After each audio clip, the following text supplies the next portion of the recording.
What's up, my friends? Coach John here at CrossFit Liberate. Today is Friday, September 25th, and I got another at-home workout for you. So this one's called Big Drip. We've got a longer time domain today. We're working for 20 minutes, trying to score as many rounds and reps as possible. We've got some cardio and running, and we've got some odd object weightlifting. And we have some pretty big sets of odd object weightlifting, so weight selection is gonna be important here so that you can maintain forward progress on this workout. And then we're looking for you to be able to get somewhere between 4 and 6 total rounds across 20 minutes today.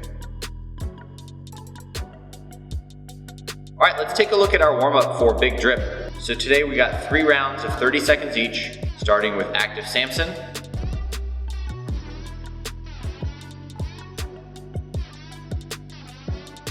We'll grab our odd object for some good mornings.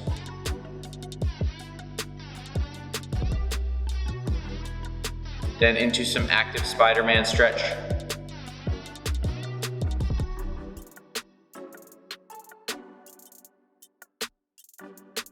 And finally, push-ups to down dog to round out each round.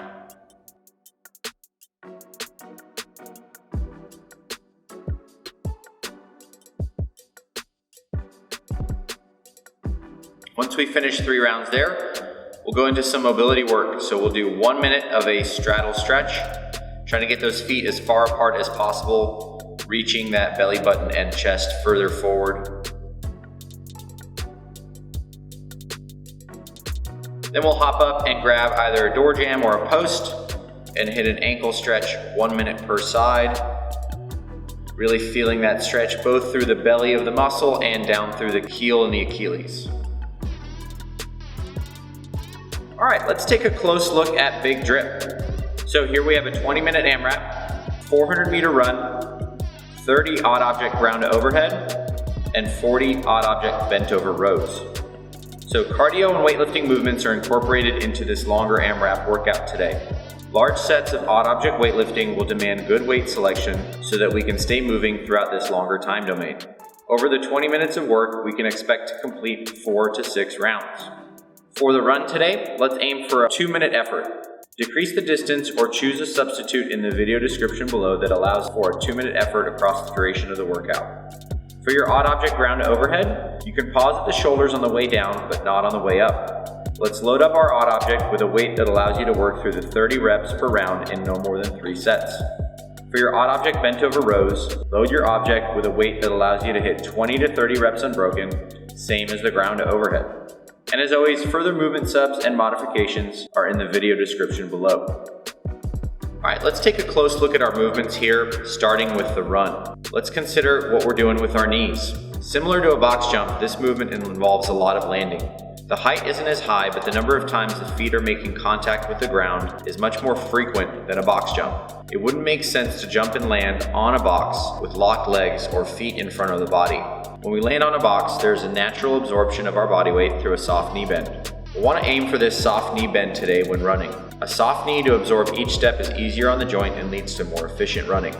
For your odd object ground to overhead, let's take a look at the elbows. One thing we can do to be more efficient through this movement is to keep the elbows back. In the pull up of the ground to overhead, we can think of driving the elbows up and back behind us. This will prevent the weight from swinging forward like a kettlebell. When the weight swings forward, it can crash on us or disrupt our balance, which makes receiving the weight much more difficult. And for your odd object rows, let's consider pushing and then pulling.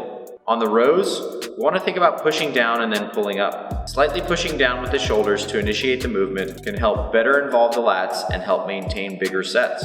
The slight push down gets the bigger muscle group involved for a more efficient movement. Push, then pull. All right, so some strategy advice for this workout. So today's a good day to put some emphasis on the movements that are going to matter the most in terms of racking up the most rounds and reps. And that's going to be our 2 odd object weightlifting movements. The run is really going to matter the least, so I really want you to sort of adopt an active recovery pace on that run and focus instead on bringing some intensity, larger sets, less rest to your odd object weightlifting movements. All right, y'all, make sure you get after this workout. As always with CrossFit, we want to bring intensity to our work. That is where the results lie. And then make sure that you're tracking your workout somehow, whether it's in a notebook or an app like SugarWOD. We want to be showing progress over time. That's how we know we're getting fitter. And then if you plan on coming back to the gym, cannot wait to see you in person and coach you in real life.